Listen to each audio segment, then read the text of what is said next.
Gentlemen, let's take a listen to this soundbite from Hillary Clinton before we get started. She spoke about this controversy just a couple minutes ago. He attacks black athletes, as he did, starting with his rally in Alabama, continued on Twitter. And he attacks them for protesting peacefully for equality, for standing up for what they believe. And he does it, once again, to dog whistle to his base and to try to detract attention from other things that are going on. But it's quite telling that he is willing to attack black athletes. He never says anything of an insulting manner toward white supremacists or neo-Nazis or Ku Klux Klanners or Vladimir Putin, right? All right, Ben, I want to start with you because what Hillary Clinton is doing there is basically continuing the 2016 campaign. So it doesn't end. So she is on her book tour. She has every right to say what she wants to say. But does this crystallize for you something you say in your podcast regularly, that this is an ongoing thing, that it doesn't end and it might not end well? It never ends. We're in a vortex of stupid, and it's reduced to a black hole of idiocy, and we're never going to escape it now. We're just going to be ceaselessly reliving 2016. Look, President Trump did a couple of things in that Alabama rally. The first thing that he did was he condemned people kneeling during the anthem, which I think is totally fine. The second thing he did, where he called for people to be fired, is not appropriate from a government official. When Hillary Clinton, however, suggests that this is rooted in racism, listen, when I think that President Trump has wrong-footed on racial issues, I've been very clear about it, but I don't see the racist intent here. If she's talking about people who are white that Trump has attacked, she could look in the mirror, because Trump does that every single day and continues to do that nearly a year after the elections. This isn't about race. This is about Trump felt like he had an issue that he got to club, and so he was going to club that issue like a baby seal. I mean, that's essentially what he did in Alabama. But Richard, one of the things I tried to do today was to take a step back. So I didn't grow up going to football games. We went to rodeos where I grew up in Wyoming, and we always stood the anthem. And one of the things I've always loved about it was that I always felt sort of like when I was in church, where you have that moment of unity, everybody together, then there's like this common thread, and then maybe afterwards there's a problem. But I try to also be open-minded and look and see, is the original protest, which was about the complaint that Kaepernick had, that that white officers were being let off the hook for unjust killings of black, especially children or youth. And I'm trying to understand, do they see this as a racist attack by President Trump? They do, and let's talk about one case in particular. Tamir Rice, a 12-year-old boy in Ohio. Police drove up and shot him in the face. He had a toy gun. He was 12 years old. He was shot in the face. There was no freeze. There was no put your weapon down. He was shot in the face by police. Right. It was on tape. Everybody saw it. The country watched in shock and horror. We could talk about Eric Garner. I could go on and on and on. Colin Kaepernick decided to kneel. And that is where we were, right? Donald Trump this weekend then took it further. First, he used inflammatory language. No president in American history that I know of, in recent history, since I've been alive, has ever used that type of language.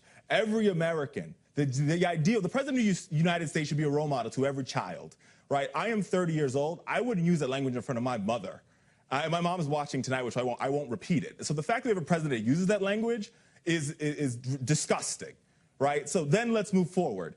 He's saying these individuals should be fired for using their right to protest. People have tried to make it about the troops. They've tried to make it about the flag. They've tried to make it about they've tried to make it about the anthem. That is not what this protest is about. This protest is about racial injustice for people of color in this country. And that is what these athletes are using their platform to do, to protest racial injustice. Okay. Muhammad Ali did it, Jackie Robinson did it, Jesse Owens did it, Martin Luther King did it. And when they did it, it was unpopular. Protesting a lot of times is unpopular, but our First Amendment right allows us to be unpopular. Absolutely. But here's something that I wonder about, Ben, which is that the original protest from Kaepernick had basically, in my opinion, and I don't watch a ton of sports, but it had been sort of dying out. We weren't hearing about it. Yep. He wasn't getting picked up by a team. It wasn't out there. And the President Trump, I think, sort of riffed on it on Friday night, and it became this explosive thing. And the left tends to overreact to President Trump. And then what you get at the end is basically people saying, yeah, I think you should stand for the national anthem, and we should probably try to continue to do more to calm racial tensions in the country, but the national anthem doesn't seem the place to do that.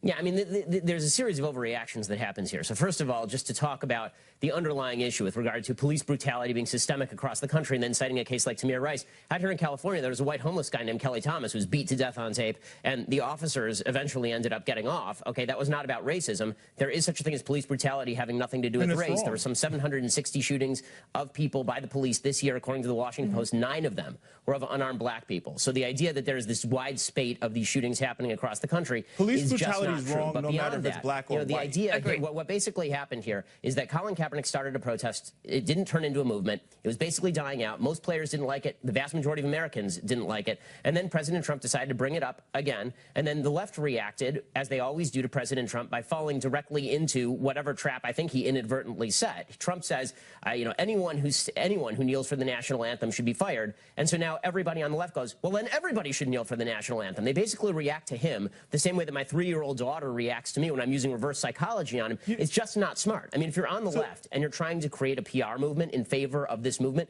it doesn't seem to me like the smartest way to do that is to create the image of everybody kneeling during the national anthem. And the booing audiences across the country, the booing stadium audiences across the country seem to be good evidence that this is not a protest movement that is actually gaining steam. It's actually undercutting its own message. If you want to protest, you know, perceived police brutality, there are police stations right down the way you can go and protest. Sitting or my sense is that this doesn't end well. The smartest way to do that. My sense is that this does not end well for the NFL. I'm not exactly sure how it ends. I hope that it does. But Richard, from your perspective, do you think that this has actually been helpful? Well, I want to make a couple points here. I don't think this is a left or right issue. I mean, if you look at some of the people who are protesting, so today at the Dallas Cowboys game, the owner of the Cowboys, which is not the left by any stretch or means of the imagination, neither is the owner of the Patriots, neither is many of these quarterbacks who hang out with Donald Trump, who take pictures with Donald Trump, who golf with Donald Trump, all understand that there's racial inequities in this country, and they said so, and they also have protested the national anthem. So let's be very clear. This is not a left or right issue. What Donald Trump did this weekend was he race baited. He walked out there, he called Colin Kaepernick's mother an SOB, and when engaging in this type of destructive racial debating in front of a group in Alabama, which is his base, he framed an argument that set up a situation where he would upset a group of Americans, African Americans, right, that got us to this place where people, white people and black people, said, not left or right, white African American, white people and black people, all Americans, like, this is wrong, Mr. President. That's why 200 members of the NFL said, there's something wrong here, and we're going to protest this. Okay. And I think that's part of the problem with this president, right? This is the problem that we're having here. He continues to put his foot in his mouth over and over again, and then there are folks like Ben who says, oh, it's the left. No, it's not the left. It's common sense Americans saying, this president is wrong. And then he goes out and he says, oh, well, look, the race car drivers are okay, but how many black race car drivers are there? There's only 4. So there you have it. Okay, right? I'm going to give Ben the last word, if that's all right. Ben, how do we all move past this? If you had, you know, your prescription pad, you could write a prescription for America for moving past this. How do we do it? Because you've talked about how the culture wars are basically just driving us apart. And I did think of you this weekend. I knew that you were observing the Jewish holidays, and I thought, oh my gosh, when he gets back online, he's just going to see this cascade of more culture wars. Yeah, it just never ends. I mean, I think the only way to get past this is to go back to the consensus that we sort of had before. To suggest that Trump started this culture war is not true. He escalated the culture war. Kaepernick started this particular thing. I mean, this was a controversy a year ago. So to pretend that Trump started by shooting Tamir Rice in the face. If we want to get back to consensus here, then we need to go back to where I think public opinion actually is, which is it's inappropriate to protest the national anthem or during the national anthem. Protest all you want in other venues, and at the same time, no one should be fired for this. I mean, that's the basic opinion. I'm not saying that Kaepernick doesn't have the right to do it or any of these players don't have the right to do it. They certainly have the right to do it. Owners have the right to react how they want to react. The president should not be calling on people to be fired for expressing their protest opinions any way they see fit. With that said, I think that there are only very few common symbols that we hold together, and those are things like the flag and the national anthem and football, by the way. And as those disappear, as those become politicized, the country becomes almost irreconcilable. Oh, but let's not do that, right? I think the three of us agree, and maybe the people watching. We do. I mean, we agree, Dana. I think the one thing I will add to that, I think, is we have to go back to the beginning here and figure out how we level the playing field and solve injustices, right? And that solves by stopping state-sanctioned violences that's happening to both white and black people, by over the excessive use of force by police Yeah. departments. Well, there's a lot to debate there, too. All right, gentlemen, thank you so much for being here tonight. Thank I you. appreciate it.